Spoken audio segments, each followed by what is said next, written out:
of information at our fingertips. Sometimes it's just overwhelming, and there's also a lot of misinformation that can be overwhelming. It's almost like I read something like, I don't even know if I should believe it anymore. Everything you read, right? So certainly the case when we're talking about climate change. Margaret Orr is the doctorate student on a mission to try and debunk these myths. Margaret, thank you so much for being with us. And we talked to you before about, what's out there and asked you back to, continue this dialogue because it's great for people to understand how is AI now playing into this problem, and is it going to help dispel myths or maybe spread myths faster now?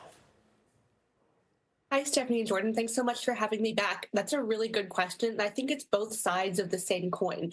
In some ways, we can use AI to bust myths as they come out. As you were saying, we have so much information that comes out so quickly that we can use that to our advantage to bust these myths before they can spread like wildfire on social media. But that also, on the other hand, kind of makes it easier for these things to spread. So I think it's important to kind of know the markers of what an AI-generated message looks like, and just kind of be knowledgeable about sources and where information is coming from and who to trust. And there's so many different sources and different ways that people are getting it. So are there any new myths that are circulating when it comes to climate change that we haven't heard about? Because sometimes we're like, did you hear about this? Jordan's like, no, where'd you see that? And it's like, oh, I wasn't on that platform or whatever it may be.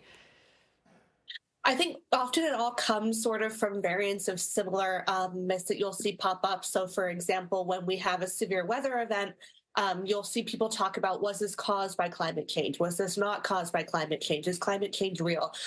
So rather than things that are kind of brand new, we're seeing variants of very similar myths that we've seen before. One of the most popular recently that's kind of been gaining traction in the last couple of years is the idea that solutions won't work or that it's too late to do anything, which is not true. Obviously, we still have time to do something about climate change. So when it comes to climate and getting that intel in, how do we know what we really can believe and what we can? You'll literally watch one video about ice caps are melting, you can't reverse it, and then another video saying ice caps are melting, but we can reverse it, like you said. So do we just have to dig deeper?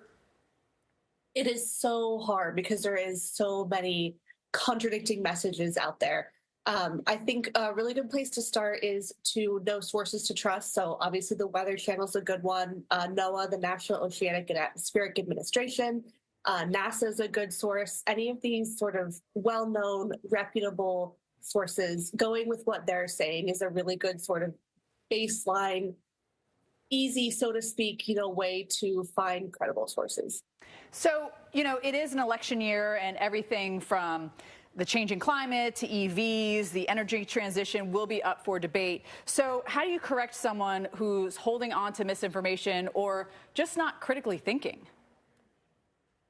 I think it's important to think about who is listening to you, and this is especially on social media.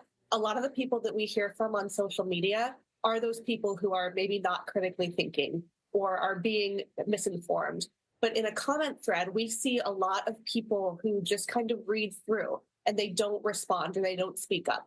So even though you might not necessarily change the mind of someone who is so deeply entrenched in a certain way of thinking, we're also thinking about people who are kind of on the fence and more able to be swayed towards what is the truth. Yeah, it's golly, so complicated. And of course, it's just going to get more confusing. I hope not, but we really appreciate you being with us, Margaret Orr. Thank you so much for your time. Thank you. Have a good one.